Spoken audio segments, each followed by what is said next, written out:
Olá, aceitem a paz do nosso Senhor Jesus Cristo, o canal Tempo com Deus trazendo para você a segunda parte do segundo bloco do nosso estudo, que tem por tema Conhecendo a estrutura da Bíblia, de Gênesis a Apocalipse.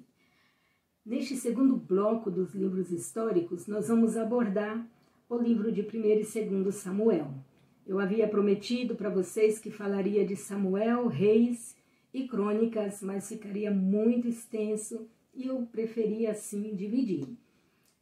Já abordamos deste segundo bloco o livro de Josué, Juízes e Ruth, e hoje então falaremos de Samuel com 1º e 2º. Fique aí então, ouça este ensinamento, aprenda, cresça no conhecimento, que Deus possa continuar abençoando a sua vida. E você também pode abençoar a minha vida se você compartilhar essa mensagem e se você curtir, deixar o seu comentário para que possamos interagir e acionar aí o sino para você receber as notificações de novas mensagens. Saiba que você estará trabalhando para o reino de Deus quando compartilha o conhecimento da palavra de Deus. Vamos falar então da autoria do livro de Samuel. Este livro ele recebe o nome do personagem principal, central, que é Samuel.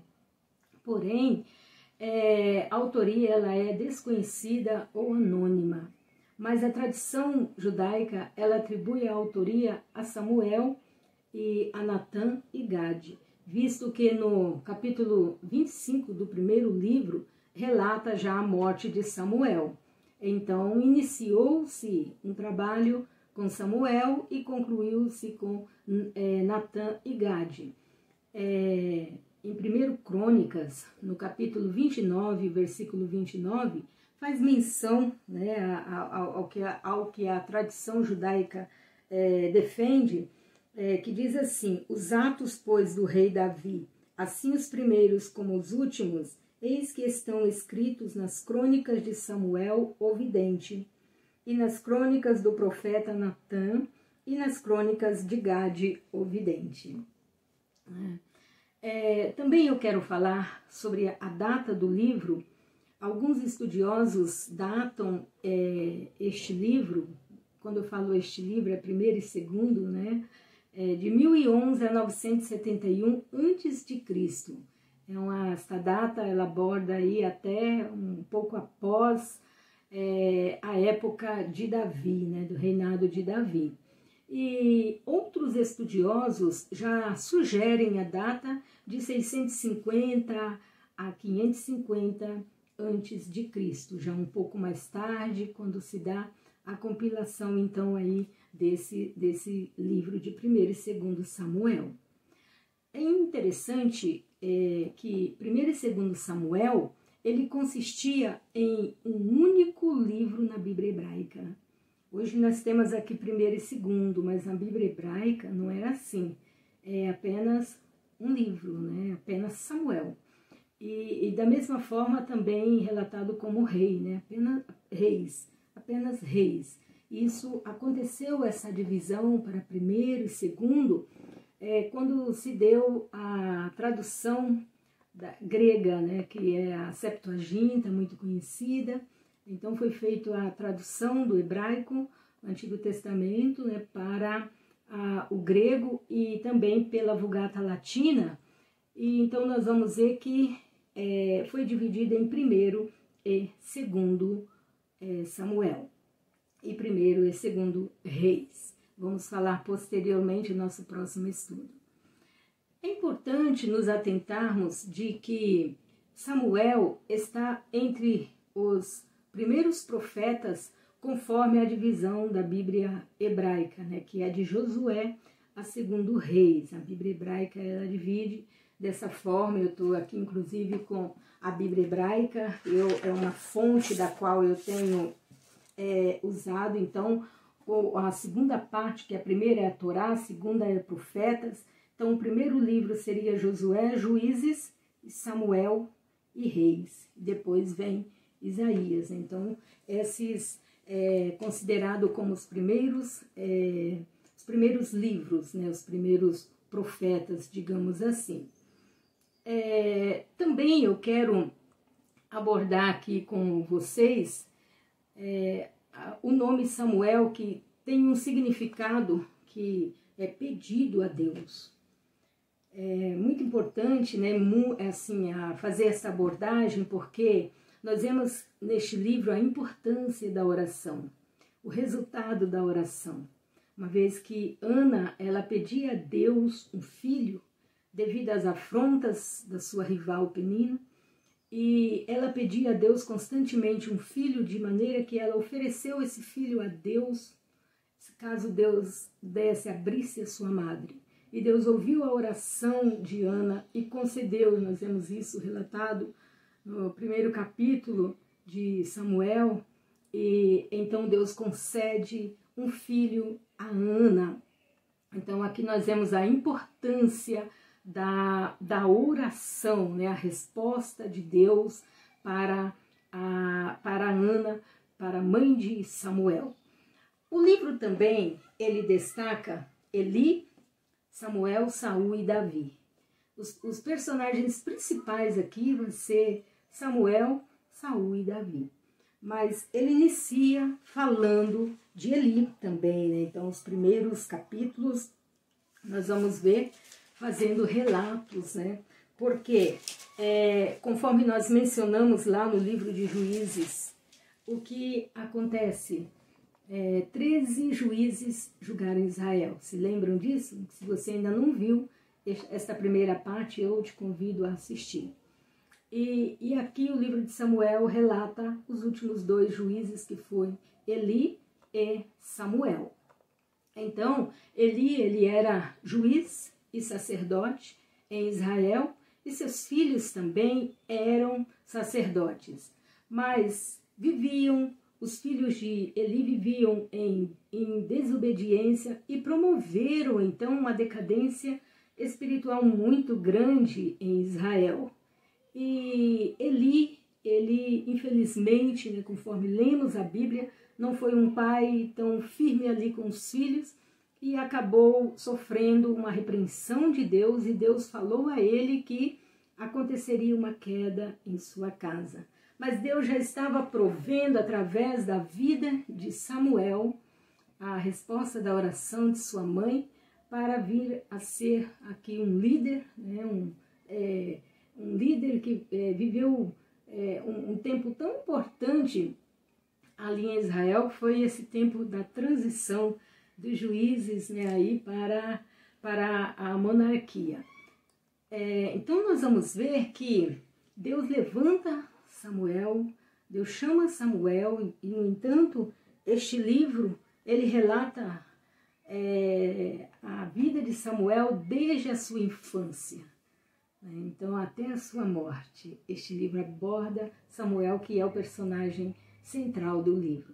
A chamada de Samuel, ela trouxe um avivamento muito grande para Israel. Por quê? Estavam usando a Arca da Aliança, que representa a presença de Deus, como um amuleto espiritual, até que ela fora tomada, né, ali pelos filisteus.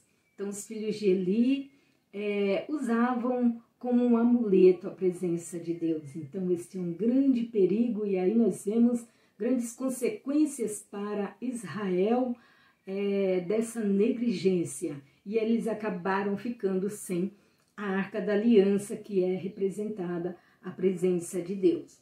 Então, a partir de Samuel, quando Ana entrega Samuel ao templo, então ele fica ali juntamente com Eli, nós vamos ver que Deus ele começa a se manifestar em Siló.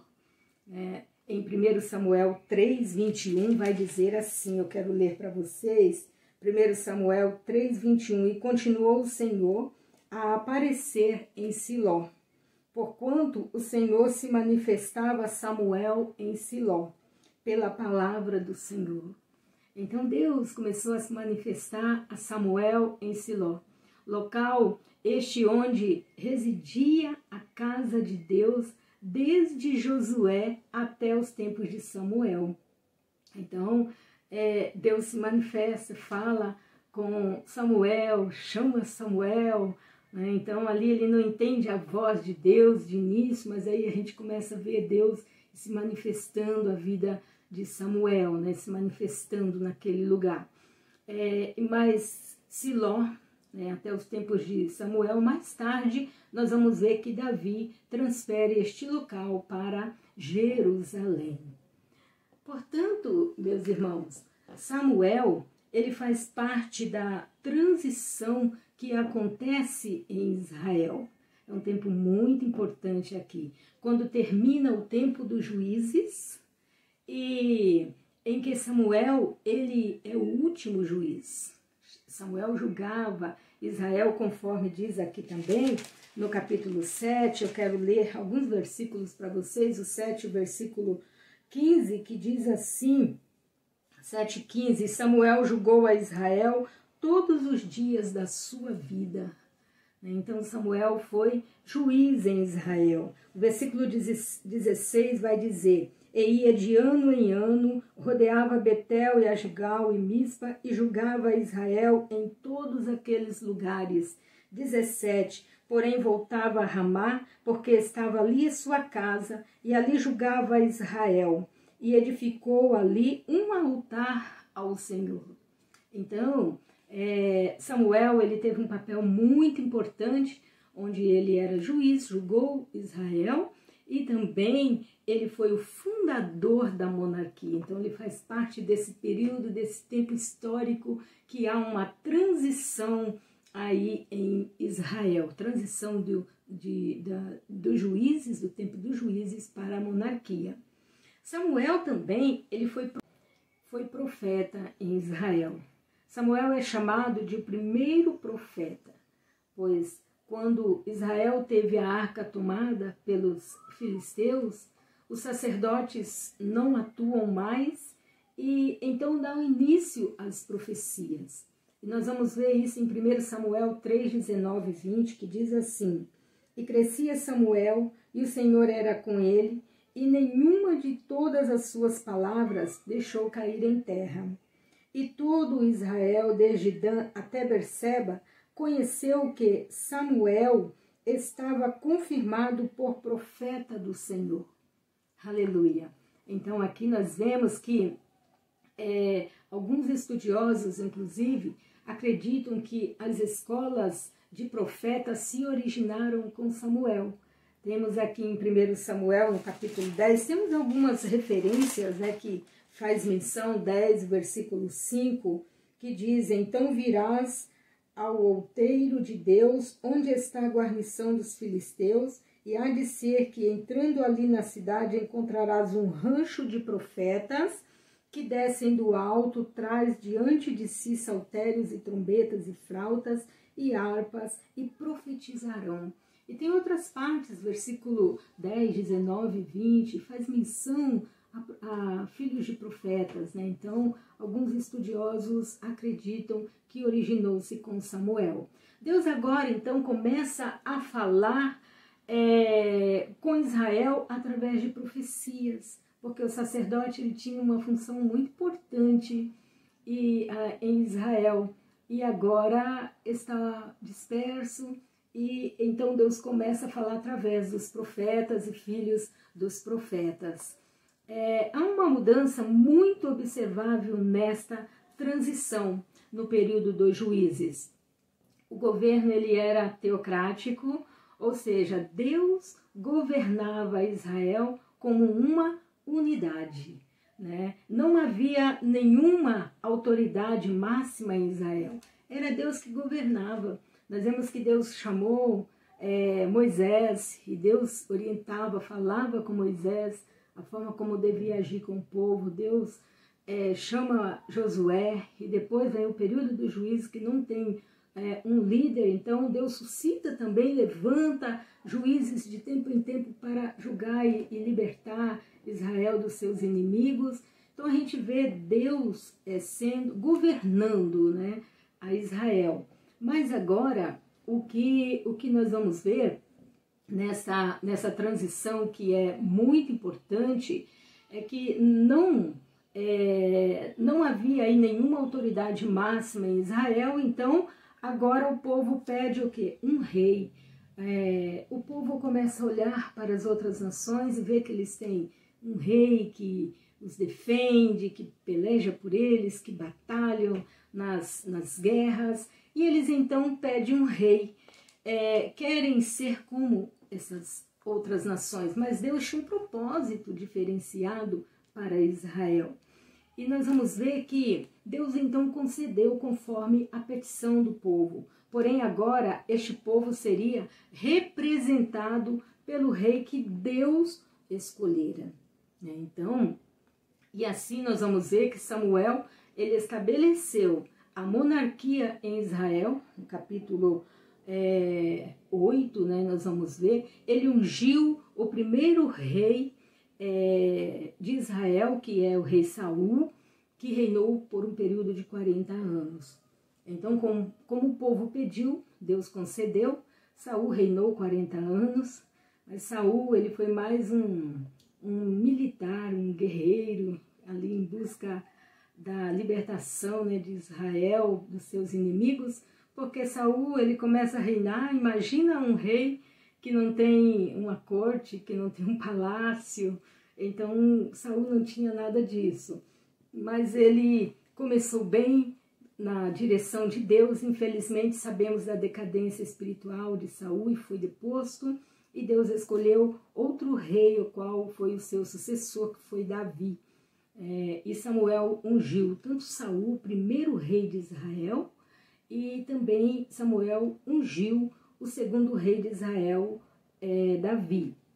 Nós vamos ver no capítulo 16 ao 31 de 1 Samuel, que dá início à dinastia do rei Davi. E Deus estabelece o trono de Davi para sempre. Tanto no livro de 1 e 2 Samuel, nós vamos ver aí realmente a forma como Deus está fazendo promessas desse estabelecimento do trono de Davi para sempre. E é muito importante o ministério de Samuel neste período de transição, em que nós vemos aí Samuel também sendo um sacerdote, sendo juiz, sendo profeta em Israel. E o seu ministério consistiu em organizar e consolidar o reino, trazer aí a unidade das tribos, e estabelecer uma nação fortalecida. Porque o que aconteceu no tempo dos juízes? A Bíblia vai dizer que cada um fazia o que bem parecia aos seus olhos. Então eles estavam desintegrados. E Samuel vem trabalhando organizando para que seja uma nação em unidade e fortalecida. E eu quero falar aqui um pouquinho do livro de 2 Samuel, uma vez que nós estamos abordando ele o estudo num todo, mas eu quero abordar algo aqui também no livro de 2 Samuel, que fala também sobre o reinado de Davi. Então, o livro de Samuel vai falar sobre o quê? Fala sobre Eli, fala sobre o primeiro rei de Israel, Saul, o segundo rei, Davi. E nós vamos ver que no capítulo 6, Davi, ele leva a arca para Jerusalém. E porque a arca estava na casa de Abinadab e ele tem o desejo de levar a arca para Jerusalém. Então nós vamos ver que o capítulo 7, Davi manifesta o desejo de edificar um templo ao Senhor. Então Davi tem esse desejo de edificar um templo ao Senhor. Mas nós vamos ver que Deus, ele não aceitou. Diz que quem faria este templo seria o seu filho Salomão. Mas eu quero ler aqui alguns versículos com você, em 2 Samuel, no capítulo 7, no versículo 12, que vai dizer da seguinte forma, 7:12, diz assim: quando os teus dias forem completos e vieres a dormir com os teus pais, então farei levantar depois de ti a tua semente que procederá de ti, e estabelecerei o seu reino. Este edificará uma casa ao meu nome e confirmarei o trono do seu reino para sempre. Então Deus, ele fez a promessa a Davi de que ele confirmaria o trono de Davi para sempre. Então, neste capítulo 7, eu vejo como um divisor de águas, né, aqui, onde Deus ele está, onde o escritor está relatando sobre a aliança davídica, né? Deus fazendo essa promessa a Davi, a seus descendentes, de uma linhagem, de um reino eterno que vai cumprir na pessoa de Jesus Cristo, conforme mencionado em Mateus, no capítulo 1 e o versículo 1. Né? Jesus, filho de Davi, ele vem da descendência de Davi. Então, Jesus, o Rei dos Reis e Senhor dos Senhores, estabelecendo o trono aí eterno de Davi, conforme a promessa de Deus.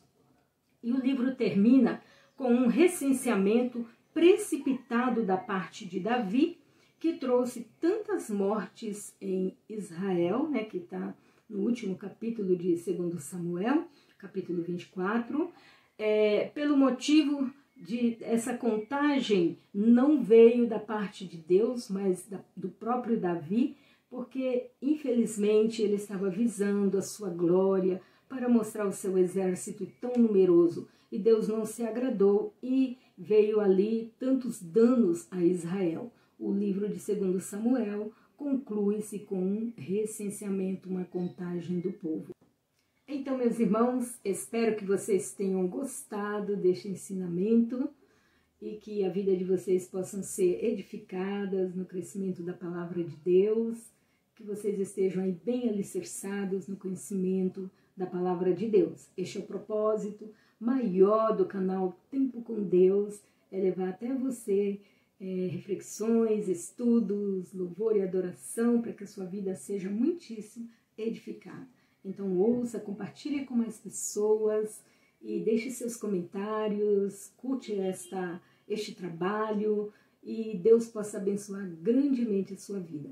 Esteja atento aí para a sequência dos estudos que logo, logo estaremos trazendo. Ficai na paz do nosso Senhor Jesus Cristo.